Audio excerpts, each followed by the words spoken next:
Good morning, everyone. Welcome to today's study call. We're continuing on with our study. We're just about done with Your Invisible Power by Genevieve Behrend. Now we're in chapter 16 today, and just wanted to touch a little bit on chapter 15.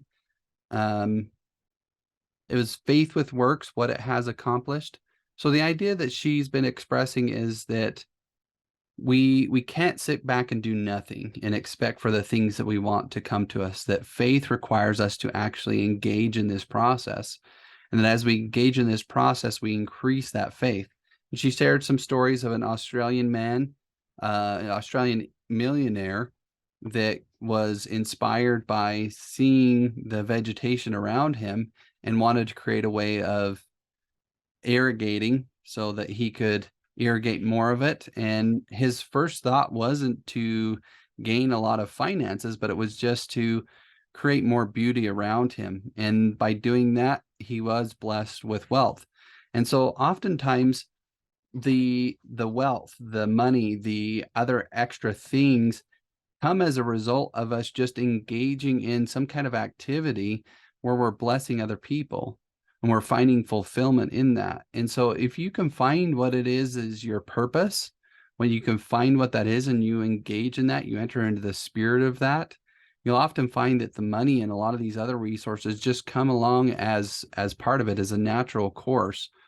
And so I just wanted to make that suggestion that oftentimes going after money, although it is not necessarily a bad thing, it's often more beneficial to go after other kinds of things, and the money will come along with it. If we're just going after the money, sometimes the end result is just more money, which is not, like I said, not a bad thing. But sometimes if we go after our purpose in life, if we go after that thing that's going to bring us the most fulfillment and meaning and joy in our life, the money comes along with it. And so we set ourselves up for a lot more growth in a shorter amount of time, and we make greater strides and leaps in our own, just the things that we have in life, if we can go after what is our purpose.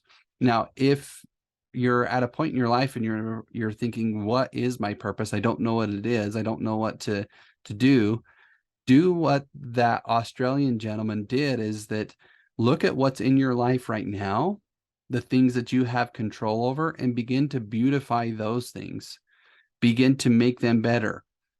If you have a vehicle, what's the state of your vehicle? Is it a complete mess, or is it clean and neat? Do you have an office or a bedroom that you have control over? How is that space? How is that environment? And if not, clean it up, beautify it, make it nice. And as you start to do these things, you'll start to expand your vision, and then you'll see other areas of your life where you can beautify it, where you can make better. And if you start to beautify your life, if you start to make better what you already have, other things will be given to you. We've talked about this idea of the Matthew principle, that those who have, more will be given, and of those that have not, more will be taken away. And it's that same principle and that same idea, is as you beautify what you have, more beauty will be given to you. As you increase what you have, more increase will be given to you. And along the way, as you're going through this process, your purpose, the thing that you want to do, that's going to give you so much fulfillment, that's going to bless the lives of others around you, is going to make itself known to you. Because sometimes the thing that is our purpose is so great, it's so big, it's so wonderful, that in the current state that we're living in, if we're not living in a very good life, it's hard for that thing to make it known to us. And so we need to beautify, we need to set in order the things around us first, and then that thing can make itself known to us. All right, let's jump into chapter 16. Suggestions as to how to pray or ask, believing you have already received. Scientific thinking, positive thought suggestion for practical application.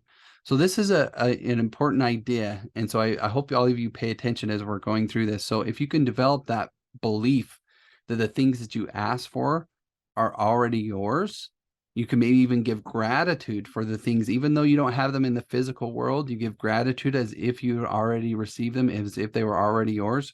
Because if you've been paying attention, understanding this study, you actually do, at least on the spiritual level of things, you have already created it.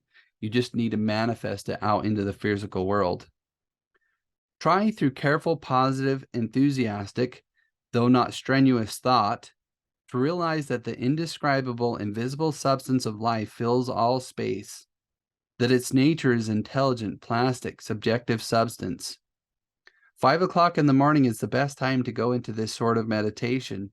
If you will retire early every night for 1 month before falling asleep, impress firmly upon your subjective mind the affirmation, "My Father is the ruler of all the world and is expressing his directing power through me." You will find that the substance of life takes form in the molds of your thoughts. So there is a lot of indication that at certain times of day, that we are more susceptible, that our subconscious mind is more susceptible. Now, what I don't necessarily always agree with is the set time frame of 5 o'clock. I think it's more geared towards the individual. So if your normal day-to-day time, let's say that you work a graveyard shift or a swing shift, and so you're maybe sleeping in the day, so your normal time of waking up is maybe 5 o'clock in the afternoon, so that then you can get ready to go to your graveyard shift. Early in the morning for you might be like 3 or 4 o'clock. So instead of getting up at 5 o'clock, maybe you get up an hour earlier so that you can take time to engage in this. And so I don't think that the necessarily is at the time of day, like she mentions 5 o'clock. I think it's more geared towards when you normally wake up. If you normally wake up at 8 o'clock in the morning, get up at 7. If you normally get up at 7, get up at 6. Get up a little bit out earlier. There does seem to be in the early hours of the morning some kind of silence that kind of goes over the world.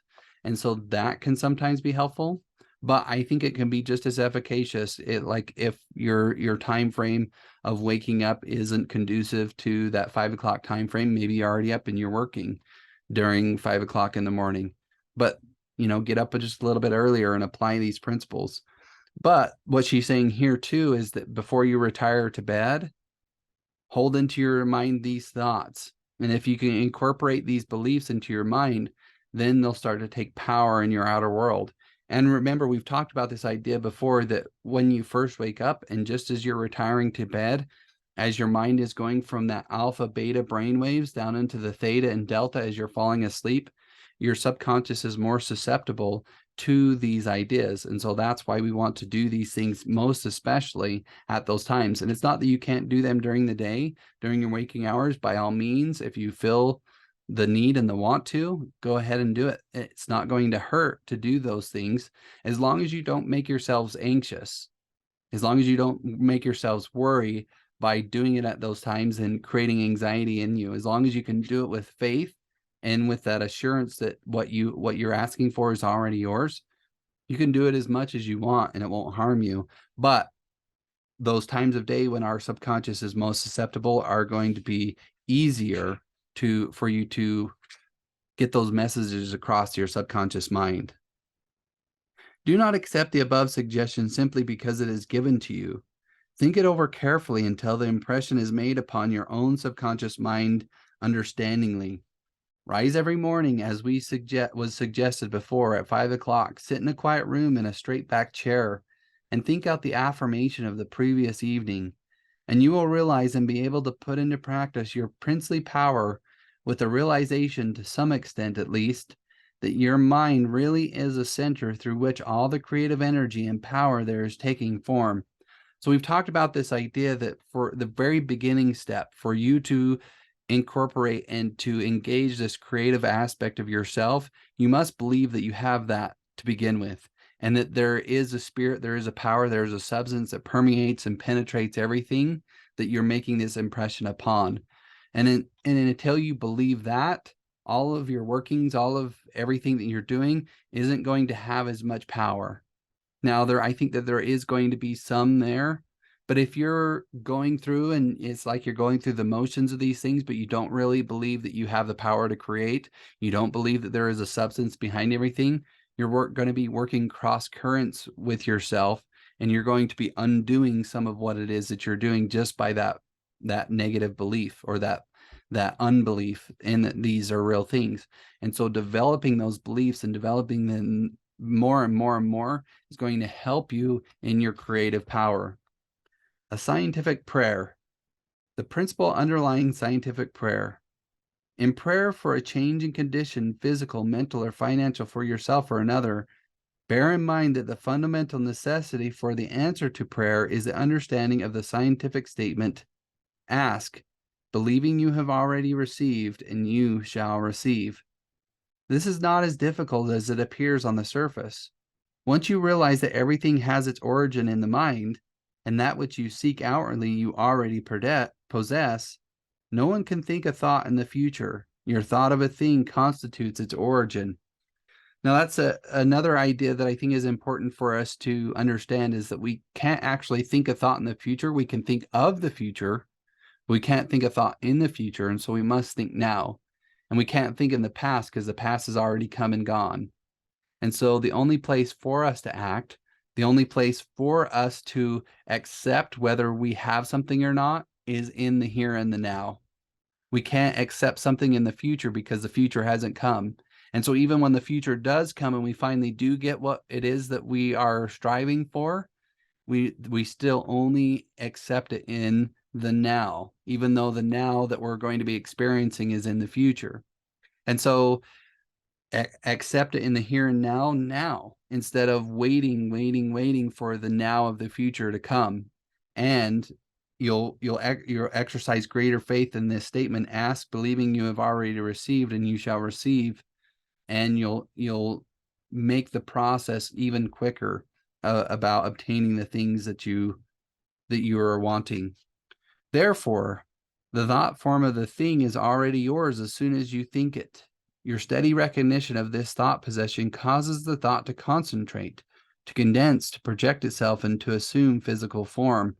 So we want to think of, when we hold these thoughts in our mind, is that we're creating it. We're actually creating something on the spiritual plane, on the thought plane, however you want to look at it, that we're creating something there, and that we only need to wait and look for the opportunities that are going to come so that we can make it a physical reality. To get rich through creation. The recognition or conception of new forces of wealth is the loftiest aspiration you can take into your heart, for it assumes and implies the furtherance of all noble aims. Items to be remembered about prayer for yourself or another. Remember that which you call treatment or prayer is not in any sense hypnotism. It should never be your endeavor to take possession of the mind of another. Remember that it should never be your intention to make yourself believe that which you know to be untrue. You are simply thinking into God or first cause with the understanding that if a thing is true at all, there is a way in which it is true throughout the universe. Now, I kind of went by one of these paragraphs. I want to go back to it because I think this is an important idea. Now, when you talk about riches or you talk about wealth, I think a lot of times our first inclination, our first thought is to go to money, which money can be and is an aspect of that wealth, that riches. But take a broader view of the meaning of that word. If you were truly rich, not only would you have wealth, not only would you have money, but you would have health, you would have good relationships. Your life would be one of wonder and transformation, and one of growth, that you're continually expanding and growing. That would truly be somebody that's rich. Because all the time, and I think you can probably see examples or know of examples for yourself of people out in the world that have lots of money, but they're very unhappy people. They really don't have anything of substance in their life, and they often get involved in drugs. They often try to commit suicide, some of these kinds of things. So just because somebody has money doesn't mean that they are rich. And now, again, just want to make this very clear. I'm not saying that it's bad to have money.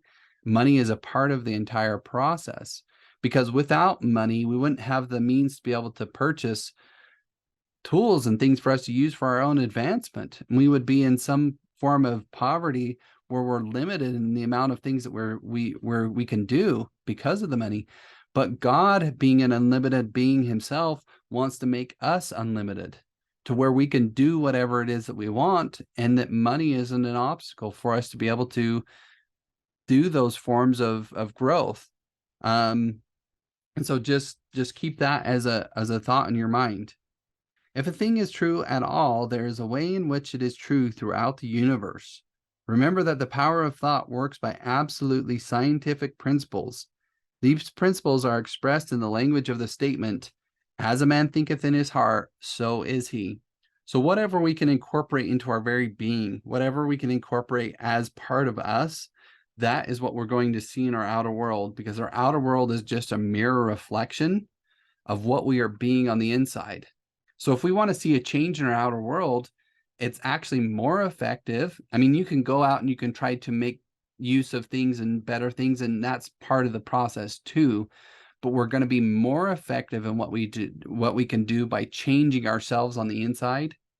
So if we are an ungrateful and dissatisfied victim of the world, that's what we're going to see in our outer environment. And so even if we go out there and we try to make better with what's there, we're going to be very limited in how much we do, because we're still going to see negativity, we're going to see lack, we're going to see all the aspects of that are degrading, that we're holding on the inside because of being a victim rather than seeing the truth. And so if we incorporate that we are an unlimited being, that we can do all things and that everything is for our good and that we're so grateful for everything, we're going to start to see that in our outer environment. We're going to see that start to make an influence the person of us on the being. And it's going to be this cyclical thing that as you see the good out there, you have more to be grateful for, which then compounds your feeling of gratitude, which then you see more. And it's this cycle. But the cycle can also go in the negative. So we want to be aware of that. And if we ever catch ourselves going in the negative, we want to immediately switch and go towards being. And one of the easiest ways that we can do that is by holding and maintaining a feeling of gratitude. Gratitude is one of the quickest things that we can do to shift our perspective towards where we want to be. And this whole process, as she's saying, is scientific.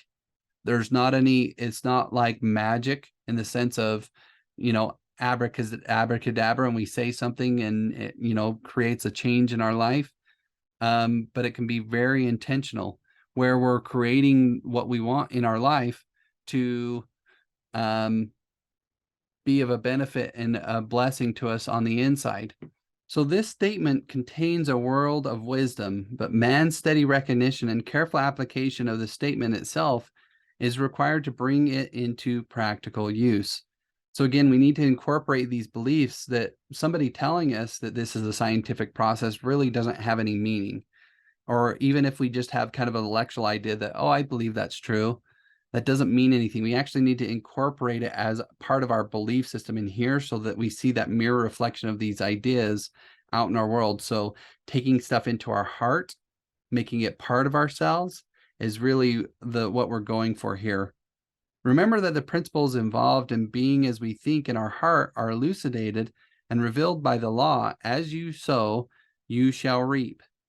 Now, there's many ideas that are very similar to this out in the world that say this maybe using a different phraseology. But one other ways is the law of cause and effect, that what you cause out in the world, you receive like effect back to you. Because the idea of laws of cause and effect is that for every action, there is an equal and opposite reaction, is the law. And we see this in our physical world, but it's also something in the spiritual world, that as we're going after and seeking after these things hold sway. There's also the idea of psychological reciprocity, meaning that we have these circuits and different kinds of things in our mind, that when somebody does good to us, we want to do good to them. That when somebody does negative to us, we want to do negative to them. And so if somebody does good to us, it's, that's a great thing that we can give good back to them.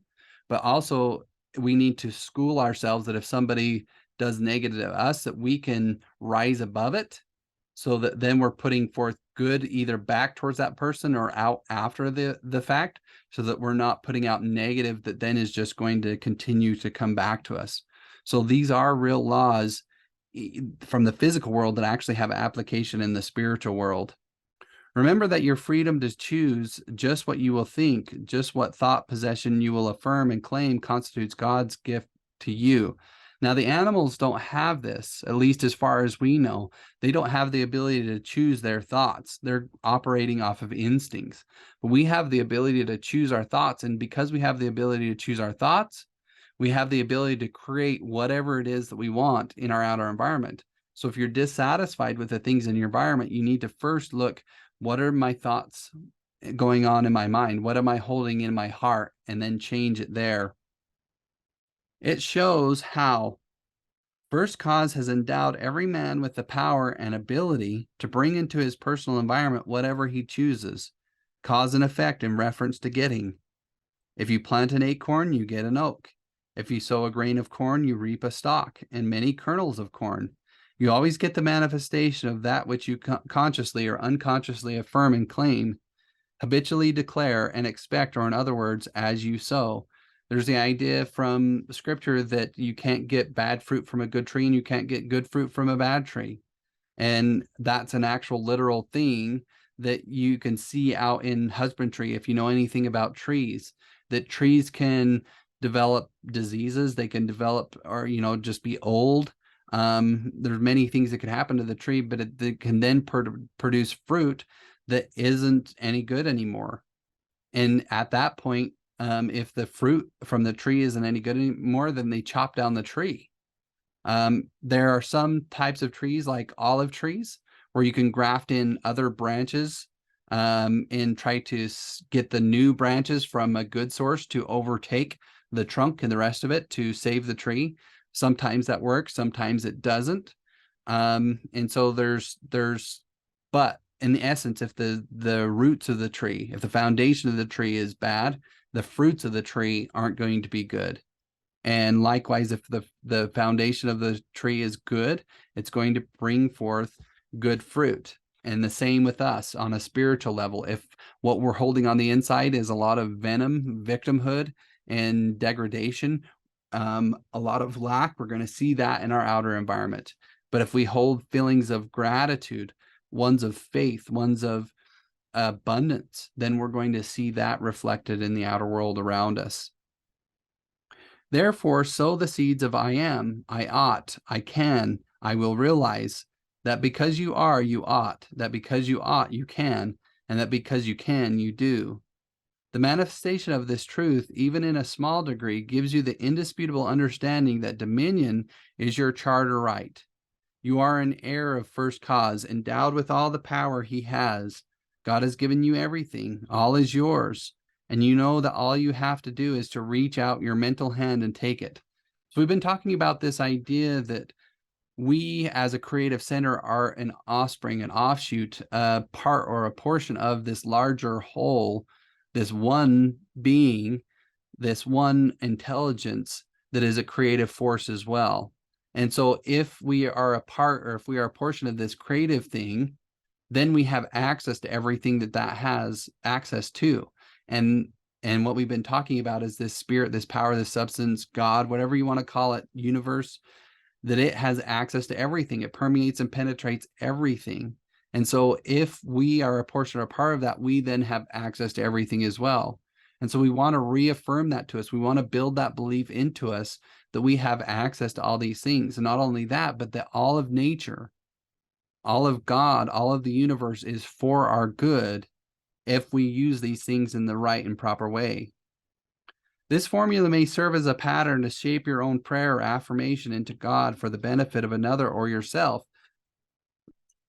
If for another you speak the Christian name of the person you wish to help, then dismiss their personality entirely from your consciousness. Intensify your thought by meditating upon the fact that there is that in you which finds the way, which is the truth and is the life.